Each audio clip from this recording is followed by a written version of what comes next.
1460 WVOX. Now, live from Whitney Media, 1460 WVOX, the Greenberg Report, with Greenberg Town Supervisor Paul Feiner.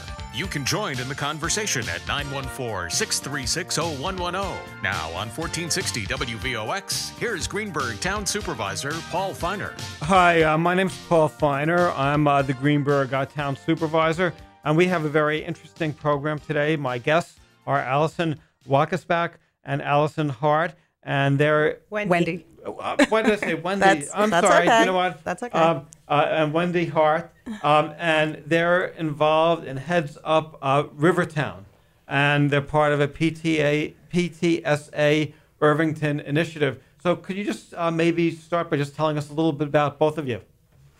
So HeadsUp Rivertowns was started, we actually launched October 23rd, 2018. And it's all about bringing the community together to create more awareness, education, support, and advocacy to encourage a screen-smart community in the current and changing age of technology. So we're doing this all together as a community. That's actually our mission statement. And what got you involved? Well, Wendy, actually, she was not touting her own horn, but she kind of started this whole thing, and she contacted me over the summer because I had some interest as well from a different perspective about technology in the schools specifically, and asked if I wanted to be part of this committee.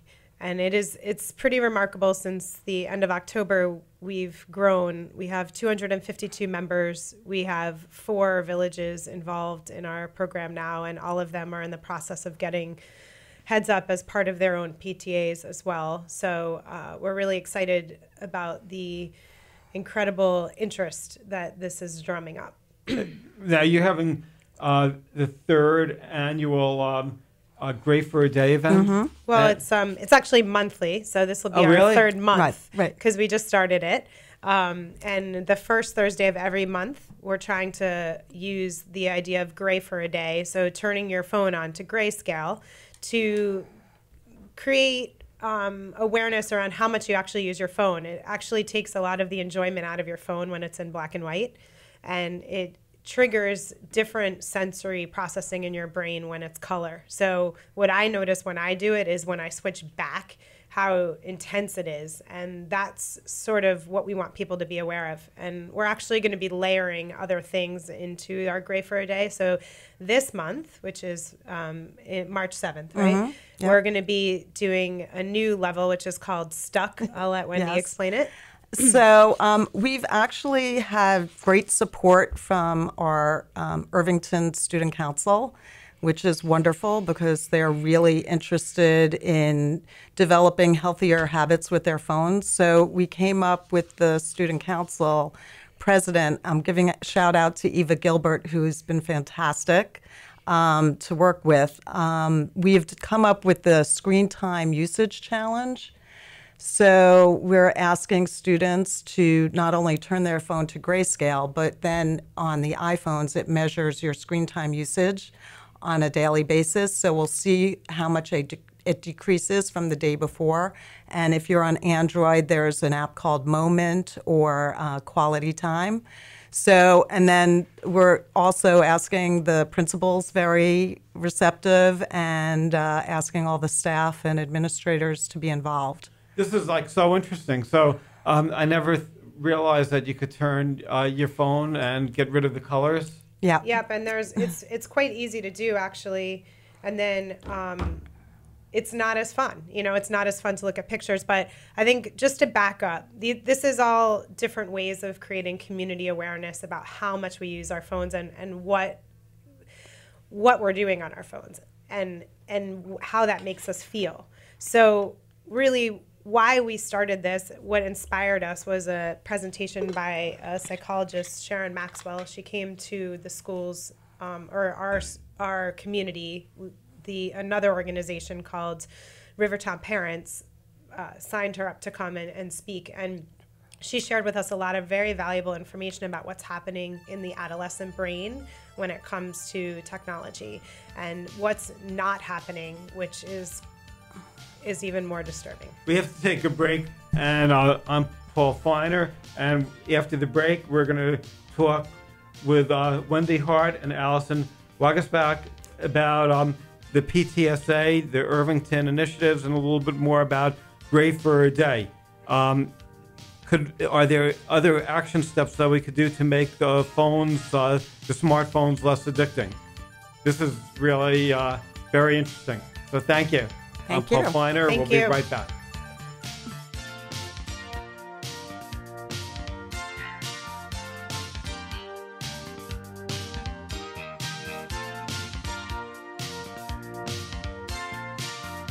Now, back to the Greenberg Report on 1460 WVOX. Once again, here's Greenberg Town Supervisor Paul Feiner. Hi, I'm Paul Feiner. I'm the Greenberg Town Supervisor, and I'm proud of myself because in the past 4 minutes I didn't look at my iPhone. Woohoo! And it was now I'm getting nervous. I'm getting tense and nervous. But FOMO, fear of missing out. Right? That's right. But our guest today is Allison Wagasback and Wendy Hart, and they're involved with the Irvington PTSA, and they have a very interesting initiative, really trying to get students and adults, I guess, and their parents to be more responsible relating to the use of phones. And they have a program called Great for a Day. It's once a month, the first Thursday of every month, and HeadsUp Rivertowns has a challenge. They want you to put your phones, so it's gray. How do you do that? So if you go, if you're interested in learning about it, you can go to headsuprivertowns.com. Yeah, I was like, is it org or com? Headsuprivertowns.com, and we have all the instructions for the different phones. And is it hard? It's not that hard, and you can also set a quick link where you just press your home screen button 3 times, and it can flip back and forth. So you can use it sometimes and switch back. So that would be the best way to figure out how to do it. It's under the initiatives on our website, and then you click on Great for a Day. So do you think if I had a panic attack because I haven't been using my iPhone for 4 minutes, if my phone was gray all the time, you think I wouldn't be as stressed out when I'm off the iPhone? It communicates with your brain differently, so it becomes more like reading a piece of paper or reading a newspaper. You don't have the same endorphin rush. The reason why you're panicking is not only because you're afraid that you're missing something, it's because our brains actually get addicted to that hit. It's like a little endorphin hit every time you look at your phone, because the human brain actually gets an endorphin hit from learning new information, which is great, except that, like we know in our addictive culture, we're always looking for that instant gratification and that instant satisfaction, and this provides it on steroids. The cell phone provides it on steroids. So every time you look at your phone and you get a new piece of information, you get this little endorphin rush, and it's more intense when it's this beautiful color screen. That's true, because when you're reading even news articles, it's really the presentation, the colors, the bright colors, the different colors. Exactly. That's what really makes it interesting to read. And that's not a coincidence. So what we've learned, part of what we've learned is the technology companies that create these apps on our phones, they hire psychologists, they hire people that understand more about the human brain than we do to create these apps with something called persuasive design. So they are designed to catch our attention, to be addictive. And really, one of the most fascinating things that we've learned is on social media, we think of ourselves as the customers of social media. We sign up, we have an account. We feel like those companies, we're their consumers. We're actually not their consumers. We are the product that they are selling to advertisers. That's so true. Our eyeballs are their product. The more that they can have us on those apps, then the more valuable their apps are to the people that are paying them, which are the advertisers. And it's very interesting because people should look up Tristan Harris. He was formerly a Google employee, and he started the Center for Humane Technology. And he has been in Google. He knows how things are designed.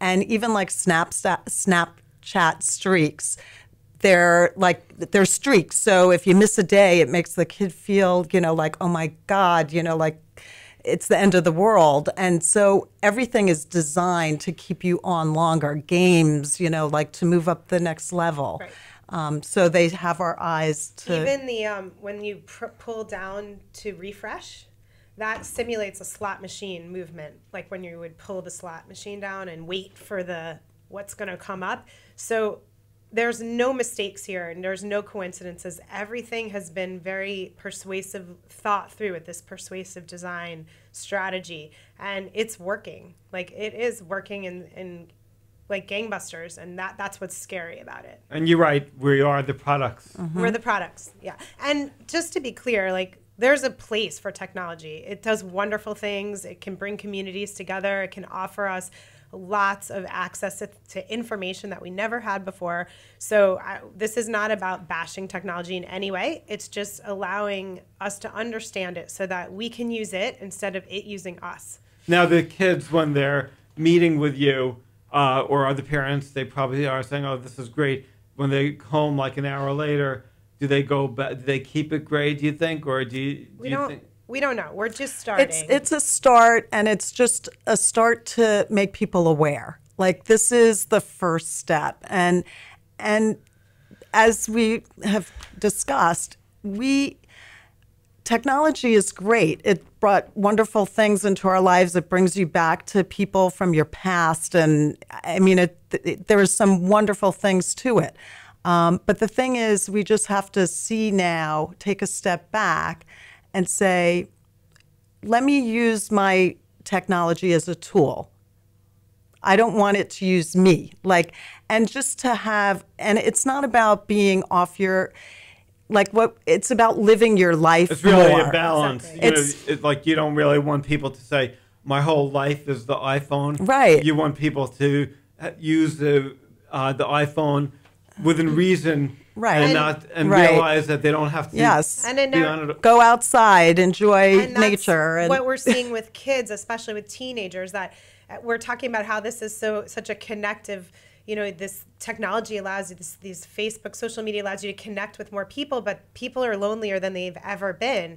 And there is crazy statistics about this increase in depression and suicide that's been happening since about 2012. Well, 2012 is the year that the proliferation of the smartphone went over 50% of the U.S. population. So that is, again, not a coincidence that to see a spike from there, and that's the year when more than people than not had smartphones, tells you that we have an issue here. We have a real mental health problem. Well, I'm thinking even with mental health, with social media like Facebook, everybody on Facebook or Instagram, everybody thinks everybody else is having a fantastic time. Yep. Right. When they're on vacation, they could be Right. yelling at everybody Right. in the family. It's like, smile right now, and take the they picture, and then they're fighting each other.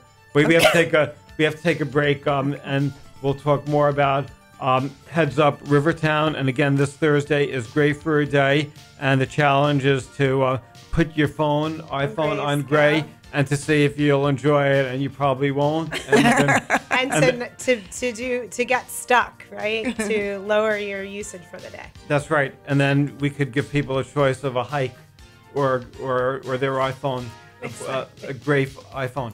So I'm Paul Feiner, and we'll be right back.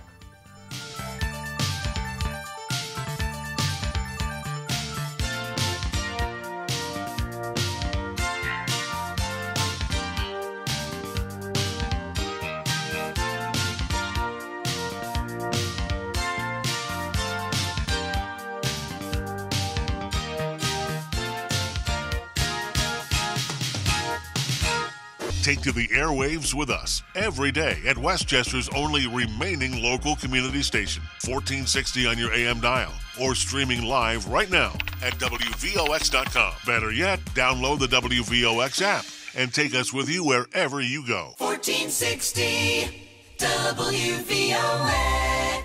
Now back to the Greenberg Report on 1460 WVOX. Once again, here's Greenberg Town Supervisor Paul Feiner. Hi, I'm Paul Feiner. I'm the Greenberg Town Supervisor. My guests are Wendy Hart, Allison Wagasback, and they are involved with HeadsUp Rivertowns. And this Thursday is, and the first Thursday of every month is our Go Gray for a Day challenge, putting your iPhones on gray. How old are your children? I have a 18-year-old and 16-year-old, both boys. And I have a almost 15-year-old and an 11-year-old boy who's begging me for a cell phone. Oh, and did you say yes or no? Well, his sister got one going into 6th grade, so we're in discussions right now because he's in 5th grade for 6th grade. But if he does get a smartphone, it's going to have no social media on it. We have a phone call. Good morning. They hang up. I guess they're probably on the smartphone instead. They got disconnected. Bad cell service. You said one of the goals is to encourage parents to wait till 8th grade, but your child is exactly. Right. So well, do they say, I can't believe? I'm feeling very conflicted about it because it's great because we have a lot of younger parents on our committee, which is really encouraging to see people whose kids don't have cell phones yet understanding kind of what's coming just from their own experience and from their friends with older kids. And so we're really starting to target this wait till 8th in our K through 3 school. We have a K through 3 school in Irvington because unfortunately the ship has kind of sailed, I think, even for 4th and 5th grade. A lot of 5th graders already have a phone, which is why my son is bugging me about it. So what we're really trying to do is target those younger the parents of younger children to get started with this wait till 8th pledge now. And because we find with so many things that working as a community makes it more palatable. When all your friends have a phone and you don't, then you feel isolated and ostracized. When everybody's made the decision together, then you feel empowered and supported. But it's probably going to be hard because of a younger kid, if their brothers or sisters had it, then they're going to probably be And that's the situation exactly that I'm in, where I've already set a precedent in my family that 6th grade was the time. But my daughter did not get social media in 6th grade. So we can, and the other thing to mention, which I did, and which we've learned is a powerful thing, is that I had my daughter sign a contract when we gave her a phone. And in the contract says that the phone is actually mine and it's for her use. It needs to be charged in a public location in our home. It can be checked whenever, however. It is not her phone. It is for her use, but it's our phone. At any time, it can come back to us. And that's the same rule that I'll have with my son. And that's I a good idea. Have that with my daughter. She does not charge her phone in her room at night. It's out of her room, which, of course, I'm the only mom, supposedly, that still makes that happen. But I just don't think anything good happens on Snapchat at midnight. Like, it's just, there's no need for that.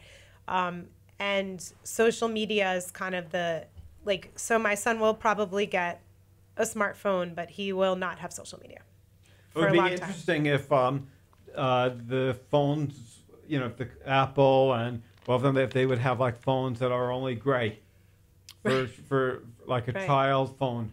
Right. Well, there are like dumb phones that just make phone calls and text. Like the old days. Right. But so I guess do your kids do they get really stressed? I guess it's so much peer pressure, and people get stressed out if the parents won't let them have a phone when everybody else does. Yeah, and that's what we hear a lot. And people are also, there's the safety thing about, well, my kid walks to school, and then we remind them that, well, we all walked to school and we didn't have cell phones. And, there's people, especially in a town like Irvington, where we have one police officer for every person in the town, it feels like, and everybody knows each other.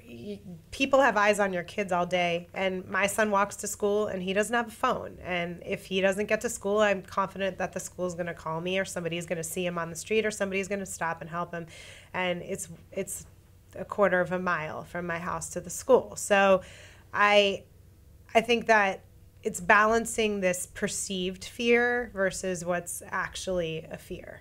Right. When my oldest, when he was in 6th grade and we were getting him a phone, all of the friends, the parents, we all agreed that they would get a phone, not a smartphone, get a dumb phone.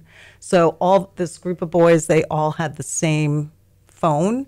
And that's when I saw how palatable, how wonderful it was to act as a group, as a community. So if he was the only one that didn't have the smartphone, it would be much more difficult. So that's why we're doing this as a community for Wait Until 8th.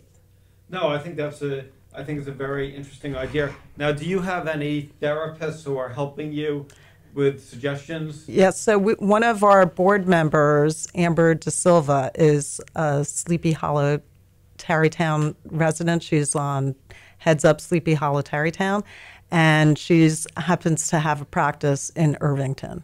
And she writes a blog for us, and great part of our team. And we're hoping Sharon Maxwell, who came and kind of did this presentation in October, which sort of spurred all of this to happen. We're hoping to bring her back and have her come and actually work with the kids and sort of, because what she told us about this generation, which is encouraging, is that they're very smart. They don't want to be manipulated. They are educated and more worldly than we were. They are more socially conscious than we were. And that we can use that to our advantage in educating them about what is happening in their brains and in the world because of these phones. And again, they're not evil. The phones themselves are not evil. It's just that we want to make sure that we're using them in the right way and giving them the right amount of purpose and not giving them more value than they should. Now, when a lot of parents in Irvington are very, very successful, and you have a global economy, and could people make the argument that by discouraging, social media and the use of smartphones, that we're not giving our kids a chance to thrive in a global economy?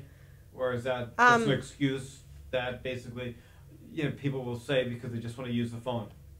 I think that was actually a fear that was in a lot of affluent school districts across the country about 7 years ago, is this fear that if we didn't get technology into the schools and we didn't get the kids exposed to technology early and often, that we were not going to be able to compete in this global economy. But I don't think any parent has that fear anymore. When we look at our tiny little children that can do things on phones that we can't do, and they don't even have phones, this technology is so intuitive now that it just comes. And the other important piece to add to that is that in Silicon Valley, they're really taking back technology.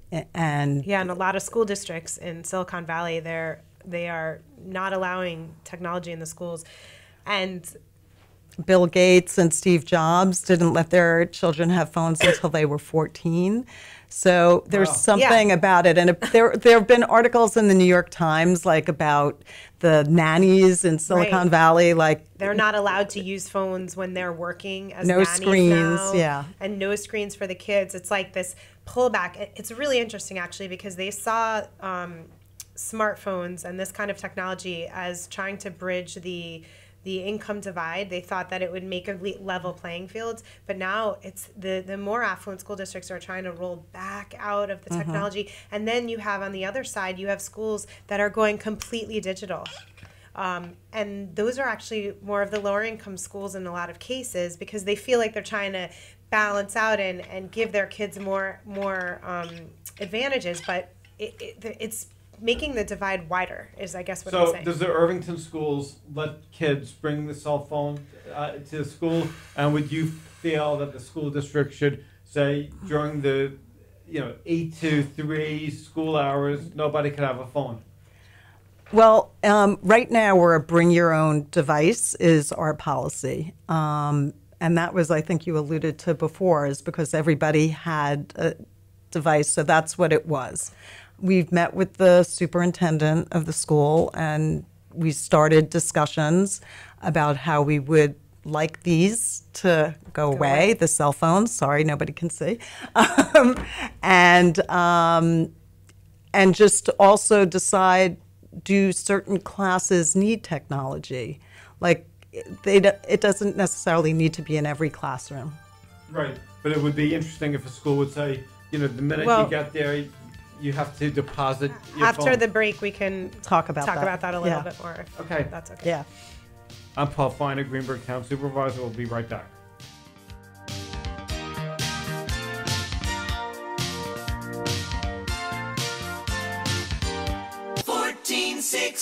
WVOX.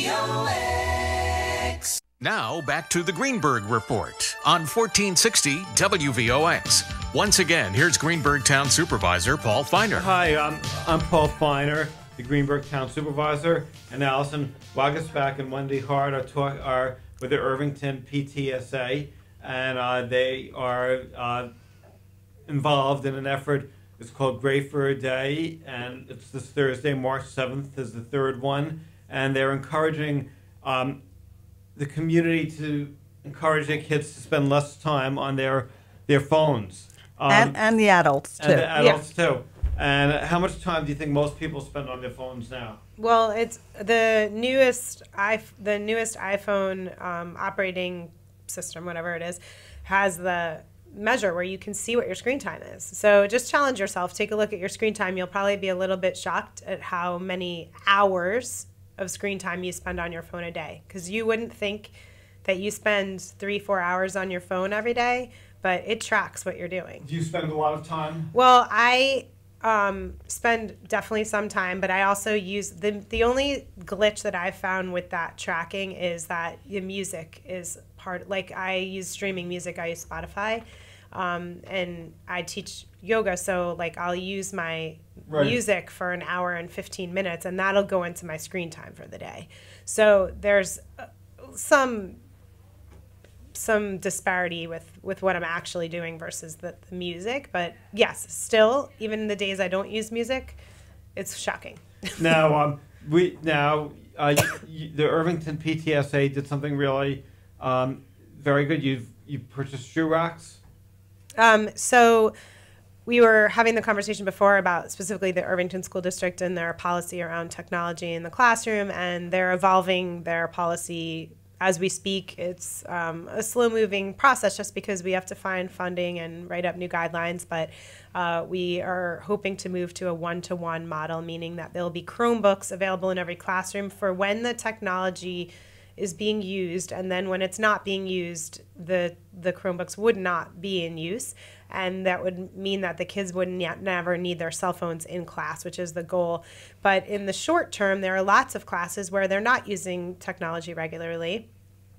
And they took a poll of the teachers in the middle school and high school in Irvington, and 35 of them asked to have shoe racks purchased in their classrooms and power strips too, so that the kids could charge their phones during class and leave their phones in the shoe racks.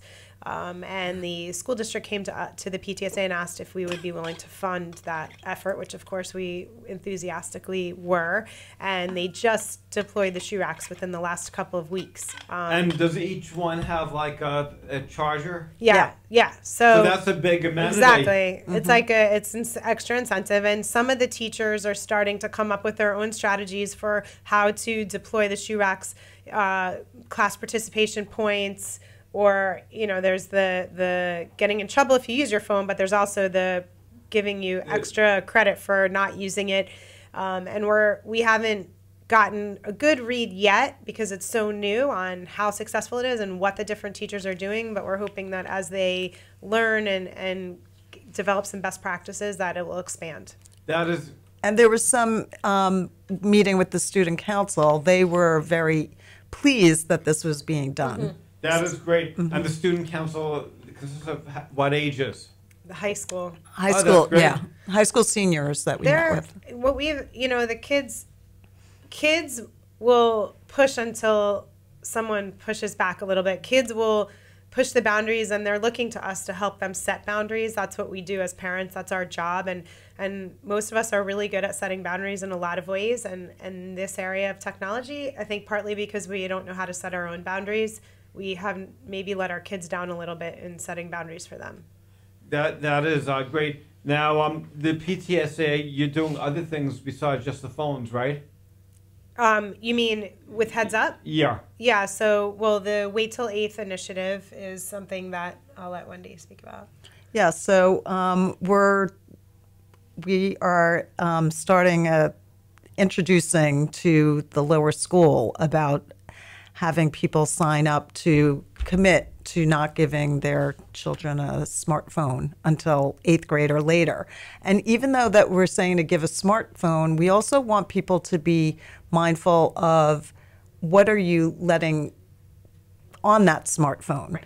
Like, should they have access to YouTube? Or because as we all know that teen brains are not fully developed, and it's just to put things that they're capable of handling in their hands Exactly. at appropriate ages. What about basically just saying nobody gets to use a phone? Or basically have like instead of great for a day, no iPhone for a day. Have you thought of that? We have, and we've talked to the student council. We wanted to maybe try like no Instagram for a day or no Snapchat for a day, and that I think we have to move along a continuum, and we're starting the conversation, Right. and we're gonna, if we could get to a place in our community where we had phone-free Fridays or whatever, like that would be amazing. But that's something that an expectation you have to set across the whole community, and an understanding like, okay, my kid's not going to use their cell phone today, which means that I can't get in touch with them when I would normally, and I'm not going to use my cell phone today, which means they're not going to be able to get in touch with me. It's like old school. I didn't have a cell phone for 3 days, and I was like, oh my God, this is kind of, it was liberating and kind of crazy at the same time, because nobody knew I didn't have a cell phone. So they were thinking that I was just not getting back to them. Because I remember I was on vacation and I didn't have a phone for like a day or two, and I actually liked it after a while. Right. It's a wonderful thing. And so that's what we're hoping can start happening, is for especially like the kids. Parents, we know what life was like before the cell phones. Right. The kids don't really have that experience. And so I think if we find ways of pulling, getting away from it and appreciating other things in life and really living life.